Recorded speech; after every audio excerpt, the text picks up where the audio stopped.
Oh sì, la carica perfetta per fare un video sulla storia del caffè in Italia e su come si prepara.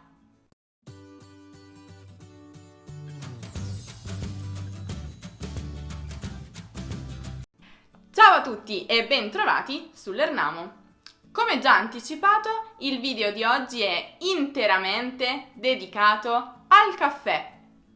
Come sicuramente già saprete, gli italiani sono grandi estimatori del caffè e ne bevono in media 3 al giorno. Il caffè, tuttavia, è arrivato in Italia solo a partire dal 1600, grazie ai rapporti commerciali che alcune città del bel paese avevano stretto con gli ottomani, consumatori di questa bevanda già da molti decenni prima. Per quanto strano possa sembrare, però, il caffè al suo arrivo in Italia e soprattutto a Venezia non ebbe un'accoglienza positiva, anzi. Infatti, essendo una bevanda musulmana, in molti credevano che fosse creata dal diavolo. Per eliminare ogni sospetto fu necessaria l'intercessione niente poco di meno che del Papa Clemente VIII, il quale, dopo aver bevuto una tazza di questa bevanda, la battezzò. E così finalmente il caffè ottenne la approvazione sacra e poté cominciare la sua strepitosa diffusione su tutto il territorio italiano. Ma come si prepara un buon caffè? Beh, oggigiorno, grazie alle macchine automatiche, sarebbe davvero molto facile. Basterebbe soltanto una cialda e un pulsante per bersi una buona tazzina di caffè.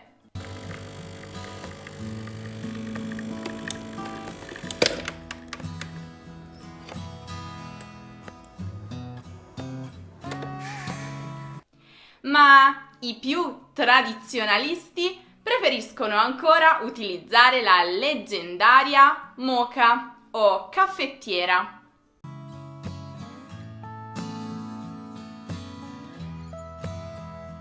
Ed è con questa che oggi vi mostrerò come preparare un delizioso caffè all'italiana. Prima di tutto dovrete acquistare una moka. Dopo aver preso la moka dovrete svitarla, aprirla e riempirla d'acqua fino alla vite, ossia la valvola di sicurezza. Mi raccomando, è importante immettere la giusta quantità d'acqua, proprio all'altezza della vite. Fatto questo, inserite l'imbuto e cominciate a riempirlo con dei cucchiaini di caffè. Mi raccomando, la quantità non deve essere né troppa né troppo poca. Una moka di queste dimensioni può dare circa 3 tazzine di caffè.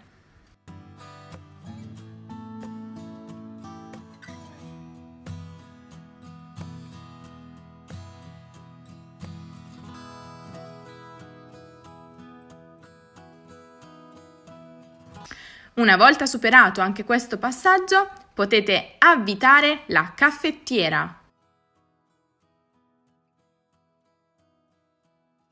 Stringete forte, forte forte e mettetela sul fornello con fiamma assolutamente al minimo affinché possano essere estratti tutti gli aromi del caffè.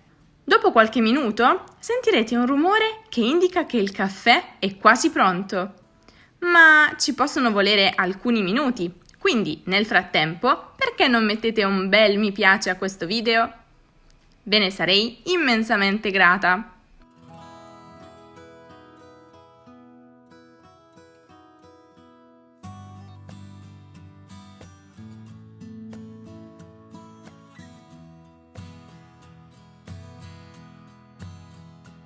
Oh, ecco il rumore di cui vi parlavo.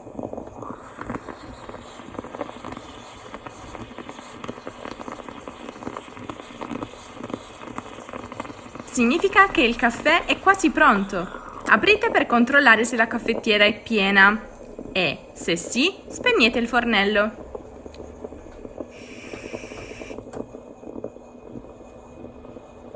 Prendete la caffettiera dal manico, facendo attenzione a non scottarvi, e versate la bevanda nella tazzina.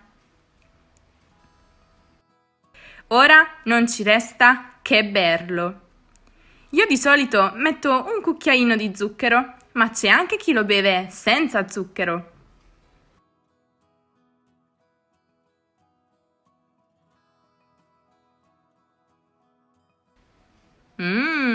Niente male.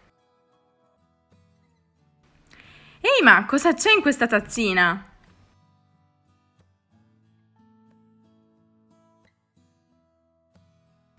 Ah, c'è un subscribe, niente di importante. Ah, vi ricordate il mignolino alzato all'inizio del video?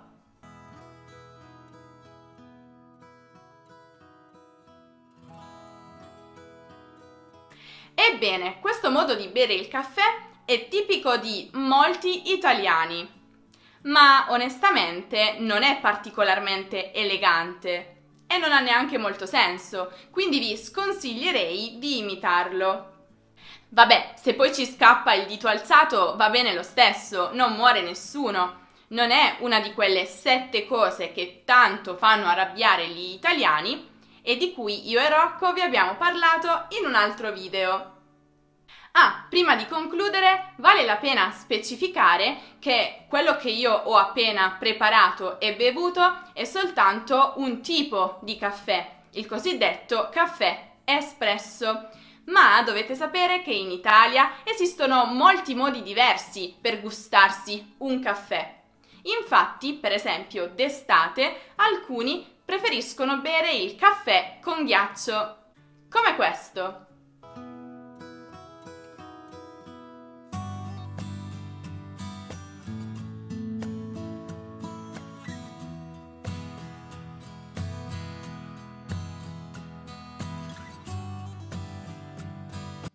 Magari facendo attenzione a evitare di creare una fontana di caffè come ho fatto io.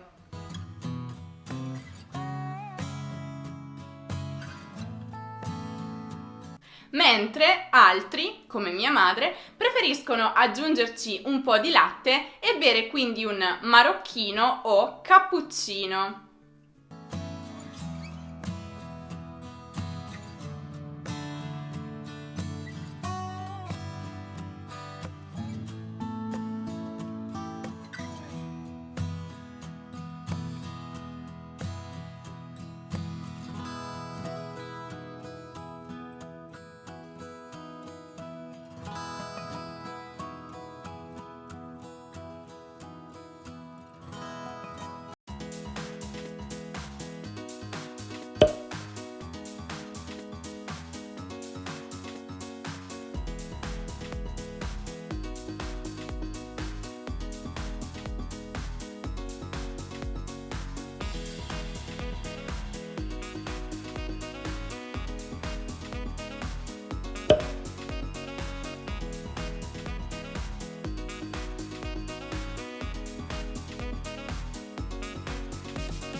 Fatemi sapere nei commenti se vi piacerebbe un video in cui vi mostro e vi spiego tutti i diversi tipi di caffè che si possono provare in Italia. Ce ne sono davvero tantissimi e a volte il loro nome cambia da regione a regione.